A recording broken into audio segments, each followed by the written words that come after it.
పల్నాడు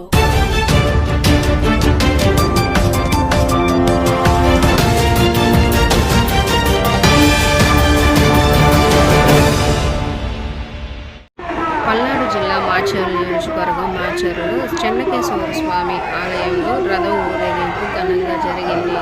ప్రజలందరూ ఎంతో ఉత్సాహంతో ఈ కార్యక్రమంలో పాల్గొన్నారు.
రథోత్సవానికి వచ్చాను.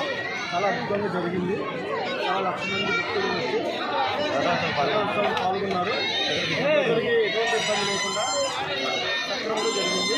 అందరూ లక్షలాది మంది పాల్గొన్నారు. దేవుడు బాగా చాలా బాగుంది. జై చెన్నకేశవ, జై జై చెన్నకేశవ.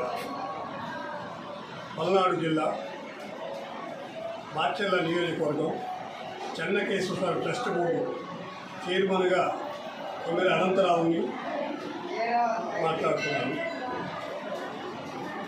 చెన్నకేశవ స్వామి దేవస్థానం అంటే ఎంతో చరిత్ర గల దేవస్థానం. 11వ శతాబ్దంలో కార్తవీరాజ్యులు కట్టించినటువంటి గుడి ఈ చెన్నకేశవ దేవాలయం.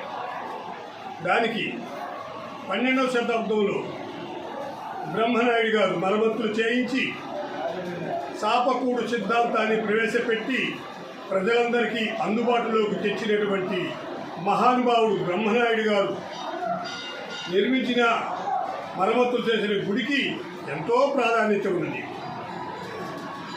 31/3/26 నుండి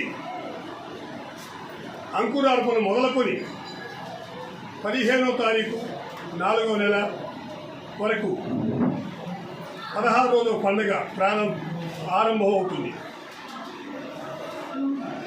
ఈరోజు మాచర్ల చెన్నకేశవ స్వామి రథోత్సవం సందర్భంగా 1,00,000 మందికి పైగానే భక్తులు దర్శించుకొని దైవ సన్నిధిలో ప్రార్థన చేసుకుంటూ తీర్థప్రసాదాలు స్వీకరించి తరించవలసిందిగా ప్రజలందరికీ నా హృదయపూర్వక నమస్కారాలు తెలియపరచుకుంటున్నాను.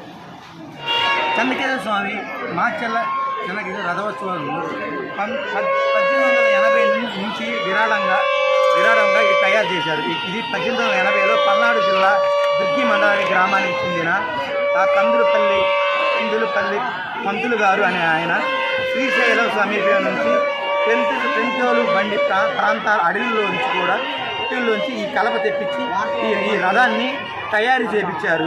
1980లో ఈ రథాన్ని తయారు చేయించిన పంతులు గారు 1980 నుంచి కూడా ఈ రథోత్సవం ఈ చెన్నకేశవ రథోత్సవం 1980 నుంచి రథోత్సవం జరుగుతుంది.